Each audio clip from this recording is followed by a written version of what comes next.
Spoštovani gledalci, prav lepo pozdravljeni v družbi z Jezusom.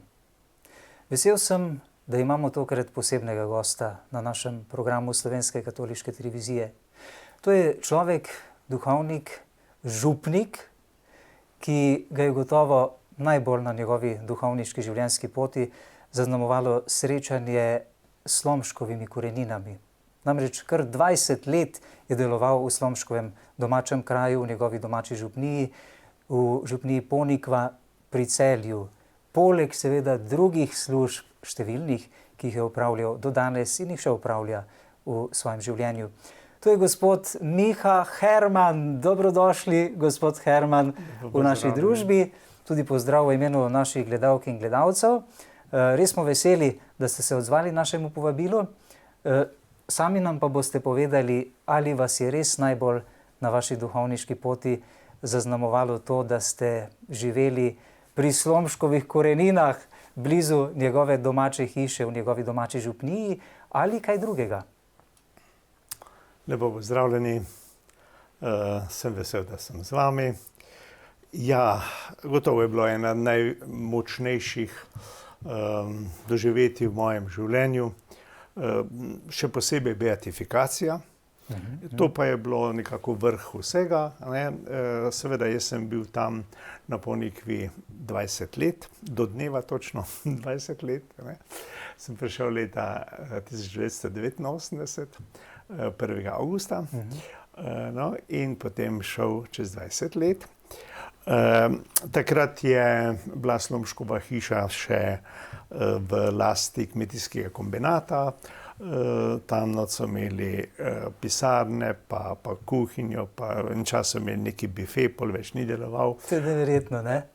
In seveda, tudi te hiše noben ni obnavljal in potem je bilo tako že v bogem stanju. Je pa bila tam dve sobi, sta pa bili, oziroma ena soba je bila, je pa bila takrat namenjena Slomšku. Domačin, gospod Mastnak, ko je bil upravitelj Sloma, je takrat vzpostavil tisto sobo z nekaj starega pohištva in kakšna stara je bila še verjetno originalna. No, tako da nekaj je bilo, ampak seveda zelo malo. Ko sem jaz prišel, soba tudi ni imela ključa, ampak so imeli samo kljuko, s katero so odprli, tako no. In potem je bila seveda to tudi veliko delo in poslanstvo je bilo tudi obnova Slomškove rojstne hiše, potem tudi delo za beatifikacijo, čeprav ne čisto direktno, jaz sem bil v tem procesu toliko navzočen, ampak dosti pa v srečanju z ljudmi, romarji, animacija in tako naprej. No, to so bila taka zelo lepa doživetja. In kot vrh, kot krona ali pa jagoda na torti, pa je bil 19.9.1999, ko je bila Slomškova beatifikacija in ko je bilo meni zaupano, da sem Slomškove relikvije ponesel in predal, izročil papežu. Sem tako slovesno tam prinesel. Moram reči, da sem se takrat pa res čutil odgovorno in veličastno in se mi zdelo, da nekako v imenu Slovencev in vseh rodov prinašam ta najdragocenejši dar in ga izročam papežu. Tam pred njim sem na stopnico pokleknil, papežu izročil in me je presenetilo. Papež je hitro vzel relikvijarij, ga poljubil in mi ga dal nazaj. In je bilo treba že vstati in potem odnesti tam, ker je bilo določeno, in sem potem postavil relikvijarij. Je pa res, da sem potem res kar dolgo, ko sem oči zaprl, sem imel papežov obraz pred očmi. Tako da je bilo to res veličastno in tudi če človek pogleda kakšno fotografijo, takrat je bilo res veličasten pogled od vrha dol na ljudi, ki so bili tam zbrani. Tako da je bil to na nek način res tudi privilegij in ena milost, ki mi je bila izkazana, in to je na nek način pokrilo vse drugo, kar je bilo, in trud in delo in skrb, tako da mi je bilo to lepo. No. Da ste ravno v času tega dogodka bili aktualni župnik v Slomškovi domači župniji. Gremo lepo po vrsti, ko ste se dotaknili Slomškove domače hiše. Povojne oblasti so verjetno tako storile, da je v njej imel prostore kmetijski kombinat. Kaj pa se je prej dogajalo pred tem Slomškovo hišo? Ja, Slomški so kupili. Slomškov praded, pisal se je Štefan Novak, je kupil dvor Slom, se je reklo. In poleg tega dvora, bila očitno ena večja kmetija, so bile še 4 male kmetice, in potem ti ljudje niso imeli svojih potomcev, pa nekaj je kupil, tako da je postal gospodar na celem Slomu, in so mu zato začeli tudi praviti Slomšek. Od tod je prišel priimek, Novak. Zanimivo, da Novak je najbolj pogost slovenski priimek. No in potem torej priimek Slomšek. Slomšek je bil prvi otrok v družini in na porodu 8. otroka je mama umrla. In to je bilo seveda zelo žalostno. Oče je bil 19 let starejši od mame. In potem je otrok je bil Neža, se ji dali ime, je preživela 1 leto, potem pa tudi ona umrla. Umrl je tudi še en otrok iz te družine, Martin, mislim, da je bil pri njih 3 letih. No in oče se je potem pa poročil znova z eno še mlajšo. Je bila, mislim, da 26 let mlajša od njega, pa nista dolgo doživljala srečo v zakonu, ker je oče potem umrl. Po dobrih 2 letih zakona je oče umrl. Star je bil 60 let. Ona se je pa potem poročila z drugim in odšla od tam. In potem je prevzel domačijo brat, ki pa ni bil dober gospodar. Tako da je šlo nekako vse navzdol in je zelo mlad umrl, pri 26 letih je umrl. Ja. No in potem se je nekaj časa še to držalo, ampak ker so bile tako slabe razmere, tako so slabo gospodarili, Slomšek je rekel, enkrat je tarnal doma, je rekel, če boste tako delali, boste našo hišo še prodali. Ja, pa res. Pa se je bilo 1905, so potem to domačijo prodali, in sicer je kupil en celjski odvetnik Josip Karlovšek in je ne toliko iz tega, da bi imel posestvo, ampak zato, da jo je rešil, ker so imeli že sklenjeno pogodbo z neko nemčursko družbo Schulverein Sidmark. In je potem ta odvetnik uspel to razdreti to pogodbo, in je on kupil. In je potem on gospodaril 25 let. Do 1930, potem pa je on je imel še druge posestva, v Žetalah, pa na Hrvaškem, pa ne vem kje še, in je potem enkrat imel ene velike izgube, ko so bile povodnji in mu je povzročilo ogromno škode, in je vzel kredite in je zastavil Slom pri hranilnici. In teh kreditov potem nikoli ni vrnil in zato je postala hranilnica lastnik Sloma. Tam je bilo mlin, pa žaga, pa to je bilo posestvo okrog 50 hektarov. No, ampak on je očitno tam še ostal, se je še čutil tako gospodarja in je seveda sprejemal romarje in da je veliko tako razlagal in tako naprej. Zlasti je omenjena žena, da je bila zelo v redu. No, potem je prišla pa vojna. In z vojno so hranilnice razpadle In potem po vojni je pa to postalo družbeno premoženje. In poleg tega sloma, pa še je bilo še nekaj nacionalizirane zemlje župnijske, pa druge, tako da je na tem nastal potem precej veliki kmetijski kombinat. In tam so imeli potem, so nasadili plantaže jablan in tako da so se precej s tem ukvarjali. No in v sami hiši so pa imeli kuhinjo, 2 pisarni, na vrhu so imeli pa sobe za sezonske delavce, ki so hodili iz Zagorja ali pa še drugod obirati jablane.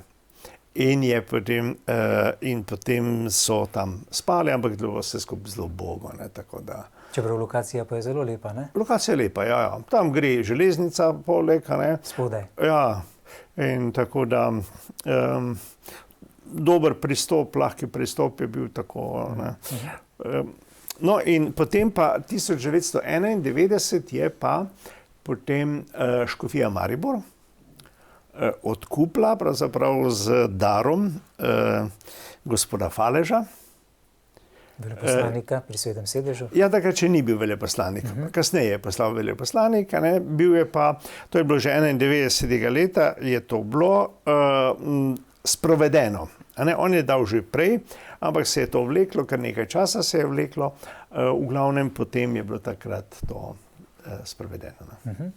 Potem smo pa začeli, prejšnji lastniki so bili še 1 leto in pol not.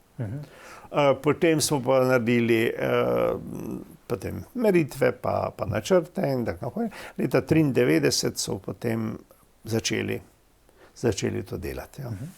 Kot župnik v tej župniji Ponikva, pa tudi sicer kot župnik zelo dobro poznate večinoma vaše župljane. Kdo je pravzaprav še danes tam naslednik te družine Slomšek, Slomškove izvirne družine? Kdo so potomci, ki še danes živijo na tem območju? Ja, takrat sem kar dobro poznal ljudi, ja. Zdaj sem že malo pozabil. Čisto direktno seveda ni potomcev. Namreč, gledajte, ko so Slom prodali, je zadnji lastnik je šel v Razkrižje. Tam je še en Slomškov mlin. V Prekmurju. Ja, in tako da čisto direktno te veje sploh ni bilo več.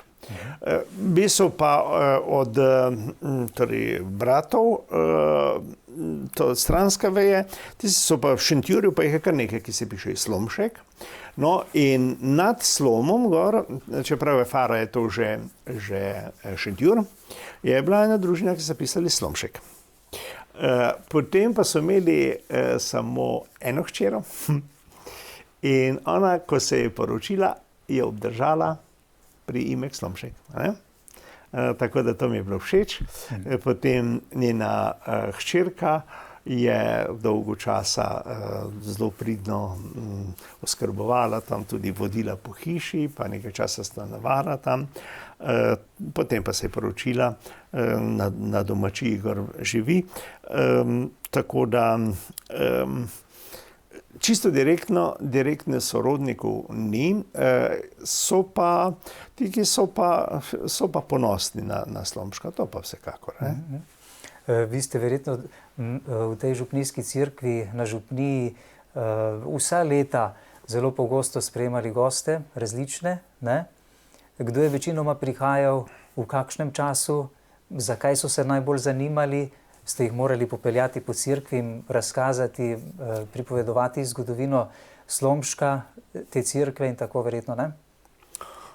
Ja, ko sem prišel, je bilo kakšnih 25 do 30 avtobusov celo leto, ne? Bilo redko. No, potem je pa bil, gledajte, to je bil en tak zelo milostni čas, ne? Tudi zame je bil milostni čas. Zato, ker se je na tem področju potem res veliko dogajalo, ne? In jaz pa sem se tudi svojih močeh v to res vključil in tudi pisal precej, pa knjižice smo izdajali, razne druge spominke in tako naprej. No in še nekaj drugega je zelo pomembno. Na Ponikvi je čudovita cerkev. Krasna cerkev, ne? In tako se je to, bi rekel, dopolnjevalo. Mnogi ljudje so potem prišli gledati cerkev in so seveda izvedeli o Slomšku. Mnogi so prišli na romanje k Slomšku in so potem občudovali cerkev, tako da eno in drugo je to se dopolnjevalo. No, moram reči, da meni je bila tudi res izredno lepa. To je baročna cerkev, dobrih 250 let stara, velika, krasna z oltarji in poslikavo, tako da je bilo tam res nekako užitek. In jaz pa sem tudi sem užival v tem, da sem ljudem to razlagal. Res? In je bilo tako, veste, v oltarjih in na prižnici polno takih prizorov, vsebinsko izredno močnih. Ne? To ni bilo samo tako, tu pa tam nekaj nametano, ampak dejansko si lahko šel skozi celotno zgodbo odrešenja. V glavnem oltarju, čudovito, ne? Od Adama in Eve do dušovicah in poveličanih, vse gor. Jaz sem enkrat štel na glavnem oltarju, mislim, da je bilo 72 figur.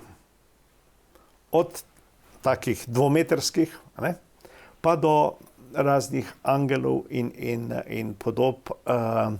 Tako da je bilo to res užitek. Ne? In meni je bilo to dragoceno, da sem to lahko delal. Tako da ne le med domačimi župljani, ampak tudi med gosti ste plodovito delovali pastoralno. Ne? Tako da vam je na nek način Slomšek uredil to novo službo, potem, da ste toliko let vodili pastoralno službo in še danes vodite celjske škofije. Ne? Ja, jaz, ko sem prišel na Ponikvo, sem potem, kmalu so me prosili, da sem prevzel sodelovanje v Slovenskem katehetskem svetu. To se pravi, za katehezo odgovoren bil v mariborski škofiji in sodeloval pač v tem slovenskem okviru. In to sem bil potem, mislim, da od 91. leta, potem skozi, ves čas, ne. Potem po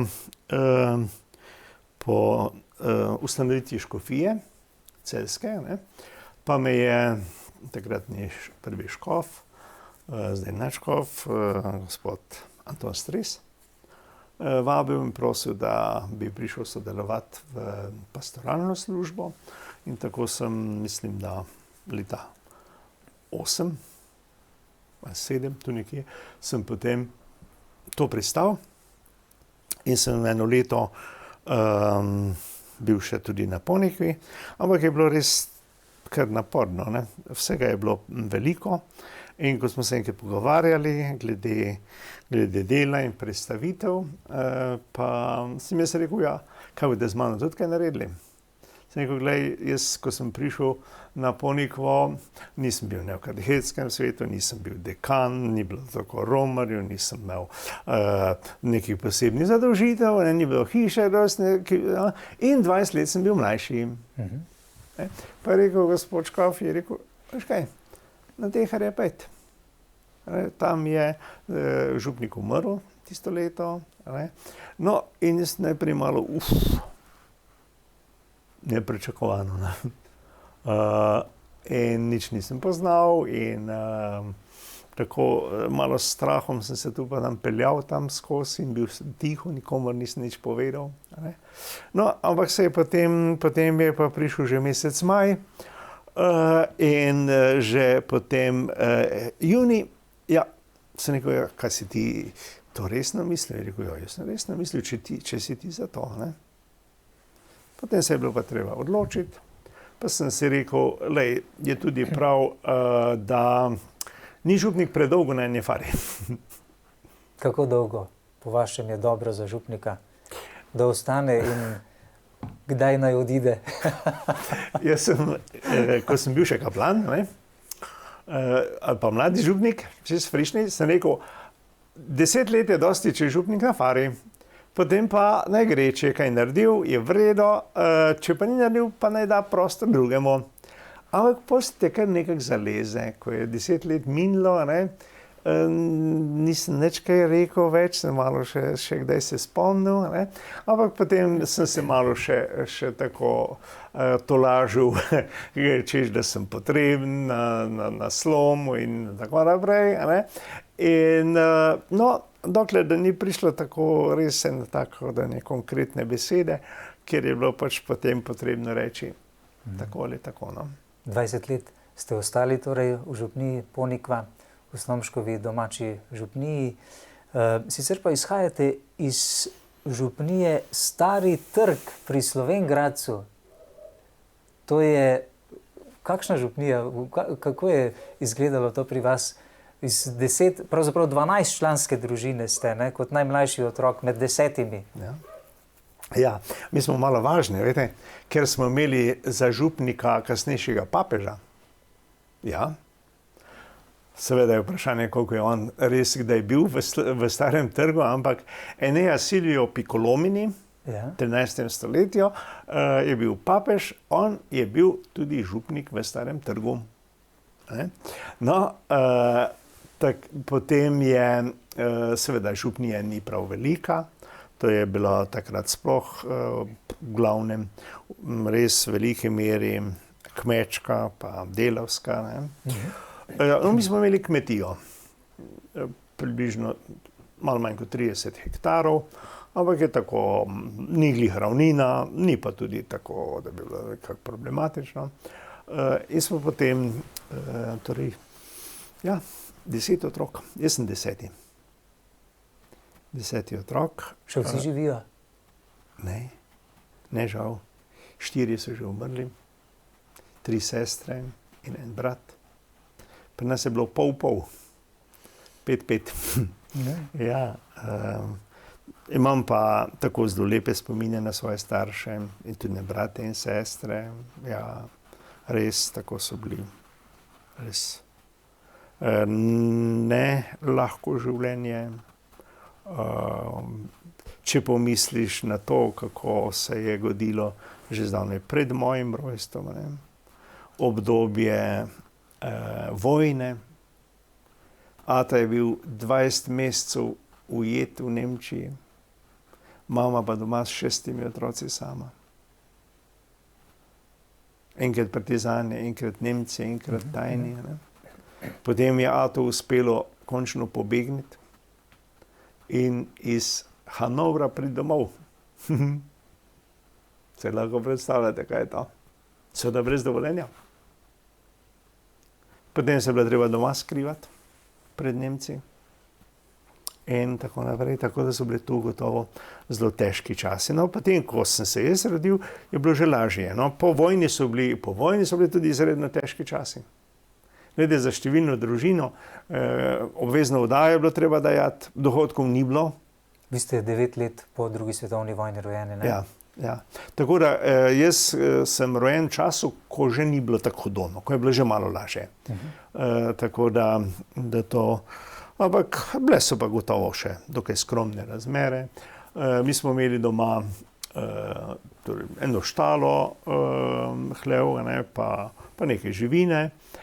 Potem smo imeli hiško, ki je bila delno lesena, delno je bila zidana. No in potem očetu pa se je zdelo, da vendarle mora hišo zgraditi. In tako je začel pri svojih 50 letih graditi hišo.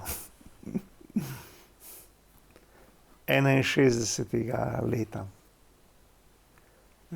Ko se spomnim nazaj, to so bili res, veš to, kaj so bili to pridni. Kaj pa vaše versko življenje, duhovno življenje v družini, povezanost s cerkvijo, župnijo, z Bogom? Ja, lepo, to so bili tako pobožna družina, no. Res izredno imam lepe spomine. Ja, mi smo veliko molili. Veliko. Hodili redno k maši, to ni bilo vprašanje.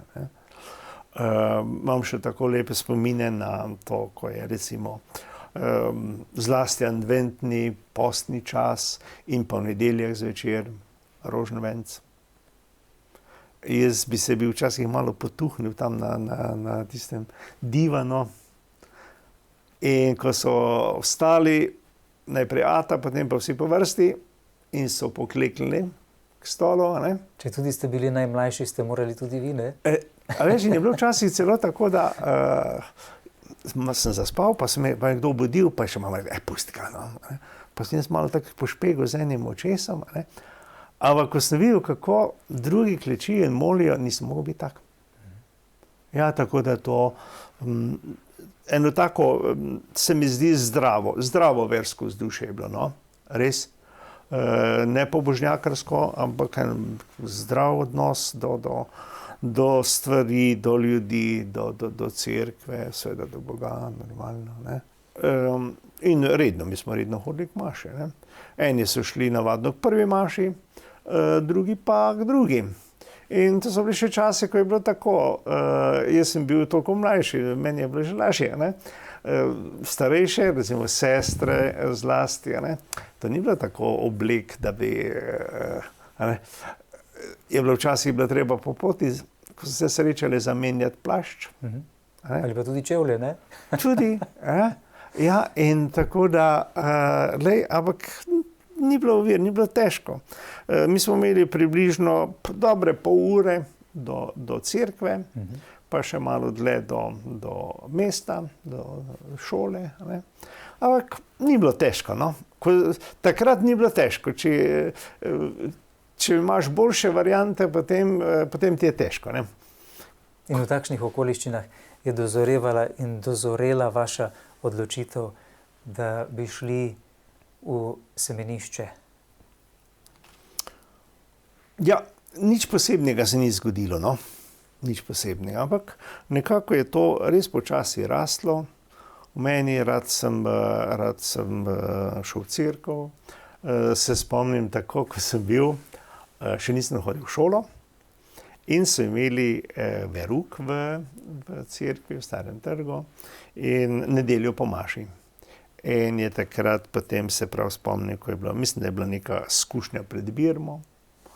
In sem jaz tudi tam zraven bil, pa je takratni dekan Jakob Soklič, ki je bil poznani gospod, je tam bil in je malo spraševal in jaz ne vem, da je nekaj roko dvignil, pa ko je videl, sem čisto mali, pa je rekel, ja, kaj pa bo, in jaz sem nekaj povedal in sem prav povedal in je on me tako zelo pohvalil, pa tako, seveda me je pa godilo, ne. Smo se včasih srečali potem kje v Slovenj Gradcu, pa me je povabil, me kakšno podobico dal, tako tak malo otroško pozornost pokazal.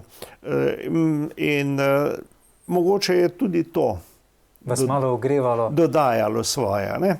No, potem je prišlo pa konec osnovne šole in se je bilo treba odločiti, kam, kako. In v šoli mi je dobro šlo, potem pa so me malo spravljali v gimnazijo. Mi je takratna učiteljica za slovenščino me spodbujala, naj napišem prošnjo za štipendijo. Najprej v Velenju, ne? Da bi šel v Ravne. Ker je bilo blizu, ne. Ampak dobro, jaz sem imel 1 uro približno do avtobusa, potem še 1 uro skoraj vožnje, ker tega se je šlo še na Dravograd, okrog, tako da. Ampak nekako mi ni bilo, ona mi je prinesla list in pisalo, rekla, napiši, pa nisem hotel. Ker sem imel pač veliko to vizijo. No, potem pa se jaz prijavil sicer za malo semenišče, nisem pa se menda prijavil za v šolo. In tako sem potem v bistvu dobil predzadnji dan vpisa. Mi pride zvečer povedati, župnik iz Starega trga in kaplan iz Slovenj Gradca. Pravi, čuj, kaj si se ti prijavil za Mariboru? Kaj, že sem se, ne. No, ampak smo ugotovili, da ne v šolo. In potem sva šla z bratom naslednji dan z avtobusom v Mariboru, ampak so mi že kar potarnali, so rekli, ja, sicer je še formalno vpis, ampak ne bo več se sprejemalo. In tako nisem dobil mesta. Tisto leto. Ja. Potem smo rekli, kaj pa zdaj? Kaj pa nas zdaj naredimo? No, in potem je pa moja sestra, ki je živela v Velenju, je rekla, kaj pa če probamo v Velenju, ko je bila gimnazija par let res postavljena, in si pa lahko pri nas stanuješ čez teden. Ne? No, in tako je to bilo. Velenje so me sprejeli, malo naknadno so potem in se eno leto tam bival pri sestri. Takrat je bil še pouk v sobotah tudi. Soboto popoldne sem šel na vlak in potem se peljal domov, nedeljo zvečer pa nazaj. Ne? No, po enem letu pa imam tako lepe spomine. Lepe spomine imam na sošolce, na sestro, seveda, in njeno družino. No, ampak to je pa, sem ves čas imel nekako videl, da drugo leto bi pa jaz šel v Maribor. Ne? In sem se potem drugo leto vpisal na drugo gimnazijo v Mariboru in bil sem pa v Malem Semenišču. V frančiškanskem samostanu, ne še takrat? Ja, frančiškani, gor na vrhu je bilo zgornji del, to se pravi prvi nadstropju, so bili tisti prostori za Malosemeniščane. Nas je bilo mašina takrat, pa mislim, da nas je bilo enih 60 že, ja. So bili to lepi časi za vas? Lepi. Ali naporni? Ma ne, meni so bili lepi časi. Lepi. Me je bilo strašno strah, takrat prvi dan, ko sem šel v šolo sama, to nikoli ne pozabim. Ne. Nikogar nisem poznal. Potem čez Dravski most je bilo treba iti. Ne. Ko sem prišel tja v šolo, nisem vedel, kam naj se obrnem. Ne. In potem so mi pokazali, kam sem šel iskat enega učitelja, ne, in mi je rekel, ja, ti kar pojdi tam v razred, bo prišel za teboj razrednik. Ne. No, in potem je res prišel, je bil zelo fajn gospod, so me lepo sprijeli, v začetku je bilo sicer malo tako, da sem se vklopil tudi šolsko, ne. Je bila menjava šole, bila je potem tu so vzeli nekaj več, malo drugače, ne. Prvo četrtletje je bilo malo krize, ampak potem sem pa zelo dobro, ne, začel. Potem v Malem Semenišču smo imeli tudi razne dejavnosti, no. Šport, ampak nogomet je bil, smo hodili tam, je bilo eno igrišče, mislim, da je bilo od frančiškanov, ne. Taki travnik, tam smo mi nabijali, da je bilo joj. To je bil glavno verjetno, ne? Prosim? Pri športu. Nogomet je bil glavni. Ja.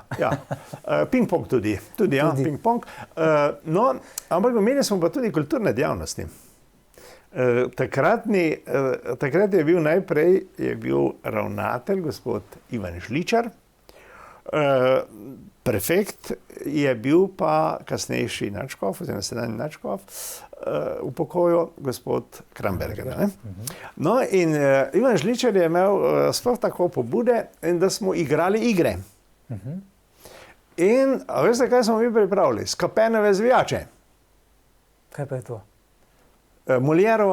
Molierova komedija, in smo jo pripravili za naše starše, pa in tako, jaz sem potem bil skapen, ne, in fajn je bilo, lepo, že tudi v Velenju, v gimnaziji smo tudi igrali, sem se vključil v dramsko sekcijo in smo potem igrali, vedno smo igrali Pavel Golija Jurček. Ne? No, to so bili take luštne. Vi ste bili navdušen gledališčnik, ne? Tako amaterski igralec. Ja, mi je bilo res, že prej v osnovni šoli sem jaz veliko sodeloval na raznih proslavah. Ne? Tako da mene so tisti profesor slovenščine je mene vedno potegnil za kakšne recitacije ali pa kakšno branje. To vam je verjetno veliko pomagalo potem tudi za javno nastopanje pred ljudmi. Tako mi je bilo v redu, ne? Ni bi bil problem nikoli potem recimo brati ali pa kaj povedati. Tako, no? Po 2 letih teološke fakultete v Ljubljani ste že morali v Jugoslovansko ljudsko armado, ne? Kje ste pa služili? V mestu, ki ga več ni. Ki se je preimenovalo? Ja. Takrat je bil Titograd. Titograd. Zdaj je Podgorica. Ja. Ves čas sem bil tam, 15 mesecev. Tako sem bil potem v protiavionski artileriji. Potem sem pa ostal kar tam, v tisti kasarni in sem potem bil skladiščnik, imel sem čez skladišče, tako tisto, kar so orožje, kar je bilo pač v okviru naše kasarne in pa tudi druge stvari, obleke, pač kar je bilo. Niste imeli težav, ker ste pač bili v duhovniški formaciji? Ja, to je bilo tako, no, v začetku noben ni vedel, potem pa sem jaz bil že koliko, 5 mesecev gotovo. Sem bil že takrat pri vojakih in enkrat sem bil ravno na straži, pridem nazaj, straže, pa tisti razvodnik je bil neki vojvodinc, on je bil tako navdušen partic in je potem je spraševal, odkje sem doma, kaj delam, študiram, kaj študiraš, teologijo, ups. Pa si ti povedal, tam oficirjem, mene noben ni vprašal. Mene so vprašali, katere šole sem končal. Teologije nisem končal, šele 2 leti hodim. No, ampak on je potem šel predati raport in takoj povedal in so imeli še isto dopoldne sestanek. Ja, sestanek in... Dobili so problematičnega človeka. Ja. Ampak, nisem imel kakih posebnih problemov. Ja, je pa eden, ki je bil, mi smo bili sicer v sklopu letališča, ampak dislocirana enota. Tisti, ki je bil tam kot policijski šef, je pa vedno za menoj spraševal. Tako da očitno sem bil pod budnim očesom in mi je tudi rekel, naš komandir je rekel, kapetan Drobac vedno za tebe sprašuje. Ja, tako da, ampak drugače je bilo pa tudi lepo, zanimivo, z raznimi fanti smo se srečali, lepo, mi ni bilo nekaj hudo vojske, no. Je Titova smrt na začetku maja leta 1980 kaj posebej zaznamovala tudi potem vaše novomašno dogajanje, kajti samo 2 meseca pa pol morda potem ste imeli sveto novo mašo v Starem trgu, pri Slovenj Gradcu. Pa mislim, da ravno ne. Mi smo bili februarja, smo bili na romanju v Sveti deželi. In takrat je bil Tito v bolnici v Ljubljani. In ko smo se mi iz Jeruzalema vračali, smo pristali v Atenah in smo prespali tam.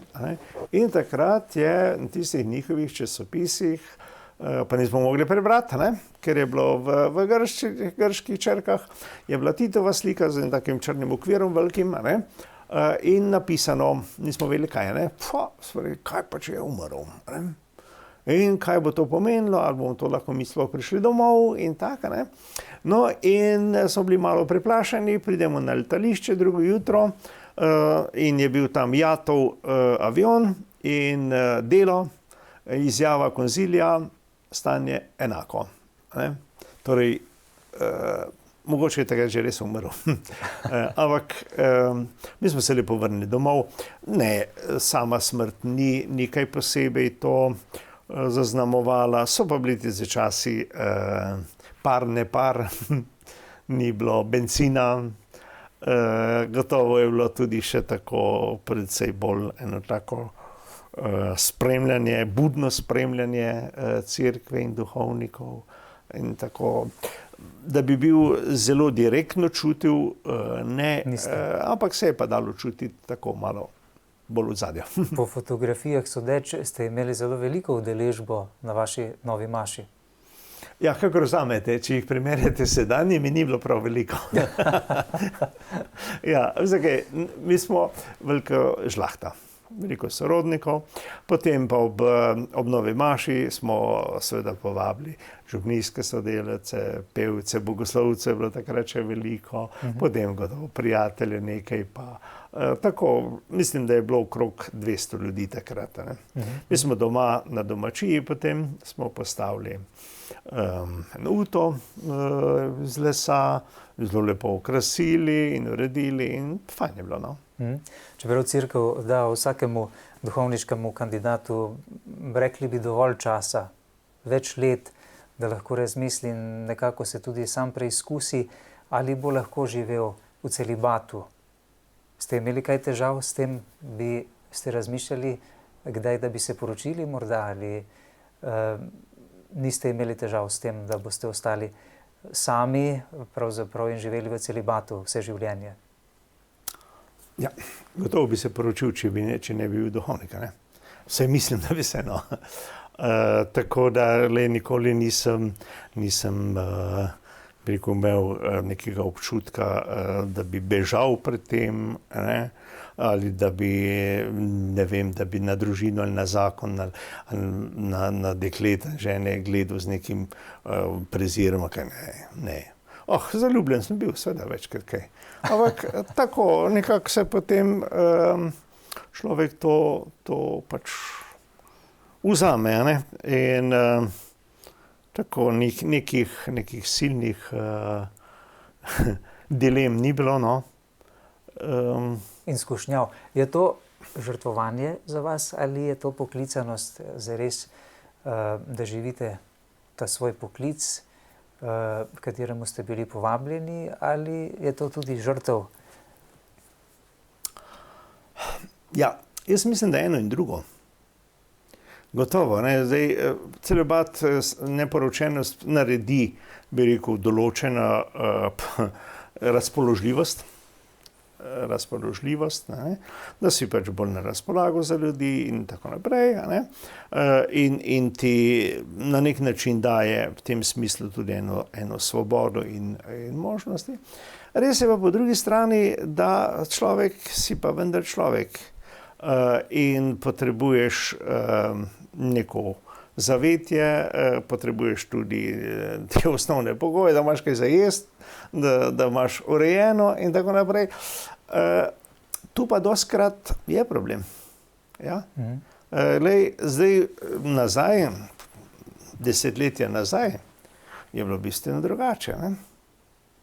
In je bilo po župnišču, velike župnišče, koliko župnišče imamo mi, ampak jaz sem sam. In takrat so bile gospodinje, pa so bili kakšni hlapci, pa tako to je bilo, v župnišču je bila družina. Ja. In so sedli za mizo, jesti jih je bilo polno. Zdaj smo ostali duhovniki čisto sami. V glavnem se moram sam skuhati, skrbeti za to, ker vse ljudje pomagajo, vse pomagajo, ne? Ampak vendar. No, na prejšnji župniji je bilo tako, da sem jedel kosilo sem imel pri eni hiši vseh 20 let, ne? Ob delavnikih, ali pa če smo se drugače kaj dogovorili. No, in to je bilo lepo, tam sem imel tako na nek način, sem bil pravzaprav pridružen član v družini, ne? To je bilo lepo. Ja, po drugi strani je tako, da je, če govorimo že o kakšni žrtvi duhovništva, duhovniškega poklica, je to. Je to, ne? Odpoved svoji družini, na nek način eni svoji bodočnosti, da ne boš imel otrok, da si pač sam, da si zbereš to. Drugi, ko so razne slovesnosti, tako naprej, ja, se vse vrti tam. Potem pa gre vsak v svojo družino. Ti pa ostaneš sam. Ti pa ostaneš sam. Ampak si srečen? Ja, si srečen. Ja, si srečen, seveda. Ne. Tako, to daje gotovo. Ne. Pravim, da to je gotovo ena vrednota. Ne. Je pa to v teh časih ali pa prihodnosti zahteva neki nov stil. Ne. Prav to vas želim vprašati. Že toliko let vodite pastoralno službo Celjske škofije. S kakšnimi izzivi se srečujete v tem sodobnem času? Kakšne smernice so potrebne, da bi bila danes pastorala Cerkve zares učinkovita med ljudstvom? Občutek imam, da pri mnogih je ta občutek za vero, za duhovno precej upadal napram zagledanosti v materialni svet in to, kar danes človek uživa, blagostanje, vsaj v tem delu sveta, in seveda na račun tega, da izgublja na duhovnem področju. Ne. Materialne stvari nam velikokrat hočejo vzeti vse tisto, kar nam želi dati Bog. Ne. Kaj je za vas kot glavnega pastoralista v Celjski škofiji najbolj pomembno pri teh smernicah upoštevati, da bi bila pastorala zares učinkovita danes? Ja, zdaj v sodobnem času se seveda srečujemo s številnimi izzivi. Nekaj je to, kar ste rekli, precej drugačen stil življenja. Družine so zdaj male, so zelo vpete v službo, v gradnje, v razne funkcije in tako naprej. Potem veliko je teh sodobnih sredstev, ki zaposlujejo, televizija, potem pa se druge še bolj sodobne. Ja, in ljudje se nekako veliko s tem ukvarjajo in se zdi, da ne rabijo kaj dosti več. Ja, sej, marsikaj res daje, tudi kultura in preko teh medijev. Ampak vendar, to, kar je v človeku za Boga, pa ti to ne more dati. No? In zato je, bi rekel, ena taka odtujenost. Mi smo že v bogoslovju, ko smo veliko govorili o sekularizaciji, o tem odtujevanju, o drugačnih pogledih, etnosih in tako naprej. Zdaj, seveda številni drugi težave so tudi tem, pogledajte, zdaj se je odprlo, če bi rekel, v samostojni Sloveniji, so se odprla nekatera področja pastorale, ki je bilo prej zelo zaprto. Eno je karitativni del, potem se je recimo so razne medijske stvari, založbe, programi, tudi vaša televizija, Radio Ognjišče in tako naprej. Potem nekatere službe, recimo v vojski, v policiji in podobno. In bi bilo zelo potrebno domovi za ostarele, bolnišnice. Vidite, dela ali pa področji našega dela je zelo veliko. Oseb pa delavcev pa malo. Ja. In to je, tako to bo gotovo v prihodnosti, to že kar v bližnji prihodnosti, zahtevalo potem en resen razmislek, kako, kaj, nekatere prilagoditve. In tako, da bi tudi bili nekje v koraku z sodobnim svetom, pa ne mislim, da bi isto delali, ampak nekako, da bi čutili, kje je tisto, kje so področja in kje so možnosti, da bi bili blizu družinam, ne, da bi jim lahko pomagali na njihovi poti vere, vzgoje in tako dalje. Ne. Da bi šli v korak s časom? Ja, na pravi način, ne? Na pravi način. Ne, da bi zdaj pač isto delali vse kot ta čas, ampak da bi uporabili možnosti, ki pa so za pastoralo. Poglejte, zdaj ta korona kriza je seveda veliko stvari obrnila na glavo.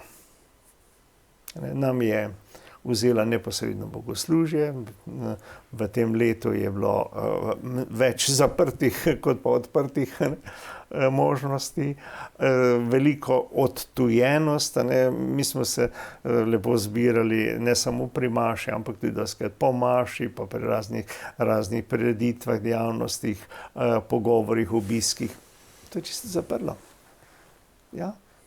In potem veliko starejših je sedaj, nekaj jih je umrlo, nekaj jih je šlo v domove, nekateri še ne upajo ali pa ne morejo več k maši. Tako da so vse te stvari so se precej spremenile. Je pa nekaj res, da so pa dane možnosti, da na drug način vendar prihajamo v stik. Glede, če bi bila epidemija, ne vem, 10 let prej, bi ne mogli preko elektronskih možnosti, dobro, televizija seveda je bila, ampak ni samo to, ne? Koliko je preko Facebooka, preko elektronske pošte in na tak način te videokonference. Ne? V tem času smo to zelo razvili, ne? Ja, gledajte, verouk, imamo verouk pač preko Zooma, seveda se ni isto, ampak nekaj je, ne? In je bila ena taka luštna karikatura, ko hudič pravi Bogu: a vidiš, sem ti zaprl vse cerkve. Bog pravi: ja, jaz pa sem jih odprl v družinah.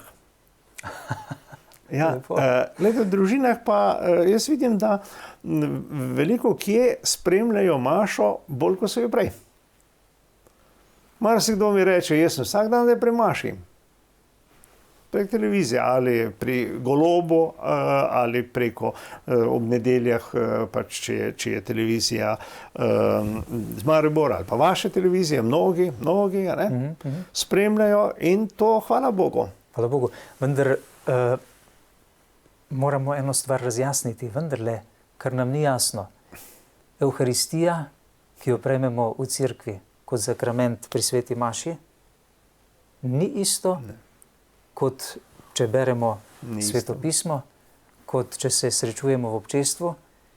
Je isto Jezus živ med nami navzoč, že, vendar pa ni enako, kot da prejmeš sveto Evharistijo v cerkvi, ne?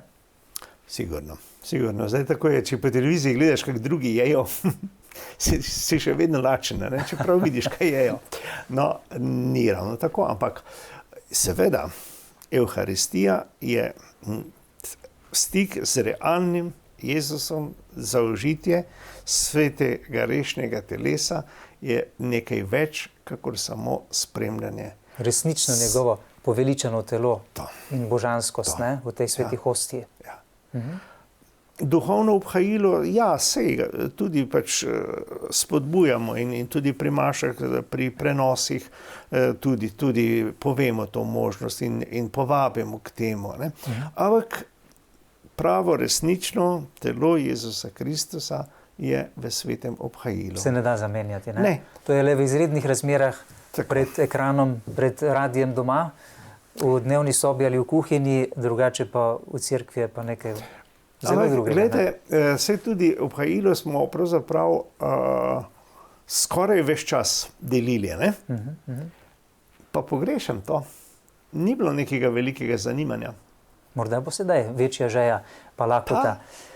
Kdor, kako je Jezus rekel glede obhajila, kdor je moje meso in pije mojo kri. To pomeni, da vendarle moramo uživati hostijo, ne? Na tak način, ne le v duhovnem smislu. Ne?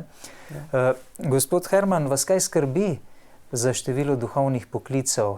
Se vam zdi, da morda premalo delamo na tem, da bi bolj vztrajno, goreče prosili gospodarja žetve, naj pošlje delavcev na svojo žetev? Ja, me skrbi. Glejte, je pa res, da mi že dolgo govorimo o pomanjkanju, prav veliko pa ne naredimo.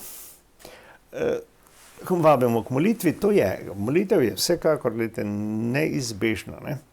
Temeljno. Bog je tisti, ki vzbuja, ki daje pobudo v srce, ki oblikuje in tako naprej. In molitev za to je vsekakor. Ampak zdaj je ravno teden molitve za duhovne poklice. Jaz pa včasih tudi rečem, ne samo molitev. Ampak? Poglejte, treba je, da ustvarjamo tudi vzdušje, v katerem bojo rasli duhovni poklici. A veste, moliti je po svoje lahko, zraven pa šimfati župnika. In za vsako malenkost, kaj se izmišljuje, pa kaj bo to, pa to. A veste, koliko je enega takega, ne vem, vzdušja, ki ni spodbudno. Tudi, ne vem, pomagati k temu, da so župnije žive, da je lepo, da je lepo vzdušje, da župnije skrbijo za duhovnika, da je nekako se čuti eno spoštovanje. Vidite, v takem vzdušju potem gotovo lažje rastejo. Če pa mladi ljudje ne čutijo tega, ali pa če imajo doma pravzaprav eno čisto drugačno izkustvo, potem bo težko rekel, jaz bi pa šel za duhovnika. S kakšnimi lepimi, pa tudi težkimi stvarmi se srečujete že 15 let kot dekan, najprej 5 let dekanije Šmarje pri Jelšah, sedaj že 10. leto dekanije Celje, ne? Ja, dekanije so pač zaokrožene enote. Že samo beseda približno pove 10, da včasih je 10, včasih je kaj več, nekatere so tudi več, nekatere so manj. Torej, dekan je izbran strani duhovnikov kot tisti, ki nekako povezuje med seboj, v župnije med seboj, ki povezuje tudi škofijo, ki omogoča, da se potem duhovniki redno srečujemo, da poglabljamo svojo vero in svoj odnos na tako imenovanih rekolekcijah in na raznih študijskih. Rekolekcijah vsak mesec, ne? Ja. In na raznih kakih študijskih možnostih. No, in seveda tudi spodbuja, da bi se v tem smislu delalo, iskalo tudi nove poti. Ja, tudi je ena vez z škofijo, posreduje pobude, pa literaturo, pa dogajanja škofije na župnijo in tudi obratno. Tako da je pa včasih je bila dekanska služba še bolj pomembna, zato ker je bila tudi težje priti do škofa, ki komunikacija ni tako potekala, tako in je potem tudi dekan veliko stvari prenašal z ene v drugo smer, to, kar danes lahko duhovnik naredijo, ali pa naredijo po elektronski pošti, ali po telefonu in tako. Je pa vloga dekana vendarle je pomembna, in se mi zdi, da moramo jo ohraniti. O Slomšku vas želim še vprašati na koncu. Kaj se vas osebno najbolj dotika v življenju, v življenjski zgodbi tega človeka, v njegovih delih, v njegovem načinu življenja? Kaj ste spoznali morda posebnega v tem času, ko ste delovali v njegovi domači župniji? Ja, Slomška sem res vzljubil in se mi zdaj je postal tako kako del mene v tem zlasti 20 letih, pa tudi še sedaj. Res velika osebnost, tako velika, da je lahko mirno rečemo, da je še nismo imeli. In tako zavzet za vero, za jezik, za narod, tako da mu lahko res izkazujemo eno veliko spoštovanje. Seveda časi so zdaj malo drugačni, kot so bili takrat. Ampak vrednote in problemi so pa zelo podobni. In če v Slomškovem duhu vidimo, potem lahko tudi za današnji čas najdemo pri njem mnoge pobude, najdemo tudi ideje in hkrati, ne smemo nekaj pozabiti. Svetniki so vzor in priprošniki. Naši vzorniki in priprošniki.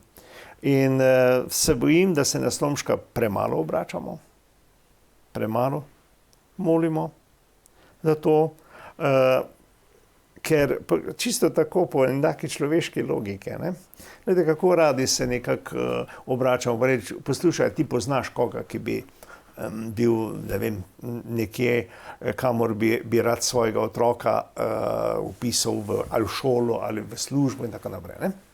Kako hitro iščemo te človeške vezi. Manj pa iščemo te duhovne vezi. Svetnikov, ki so pri Bogu. In zato priprošnja, glej, po domače, ljubi Slomšek, reči kaj za mene, no. Se mu priporočati, ne? Priporočam se ti, ja. To po eni strani je vzgled velikega truda, dela za družine, dela za narod, osebne pobožnosti, molitve in tako naprej.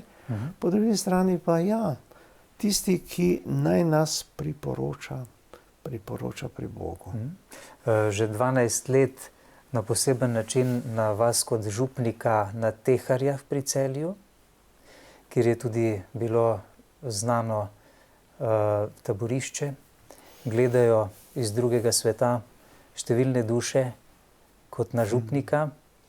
Se jim kaj priporočate, kako vidite te žrtve, ki so postale tukaj na tem območju, kjer vi župnikujete? Imate kakšno posebno izkušnjo morda z njimi? Ja, Tehar je po svoje žalostni kraj. Tudi širšemu slovenskemu ljudstvu ima en tak prizvok. Domačini seveda niso bili soudeleženi v glavnem pri tem. Je to tudi neko breme, neka teža,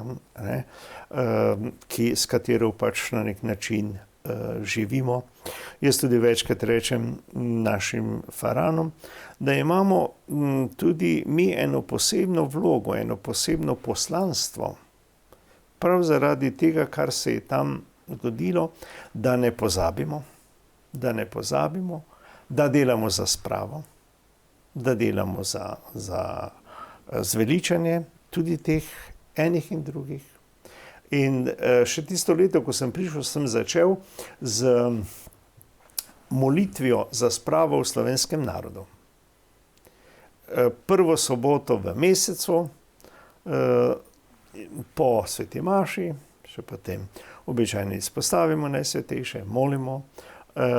In sem sestavil tudi eno molitev za spravo. In dolgo časa sem kar po Radiu Ognjišče tudi redno obveščal.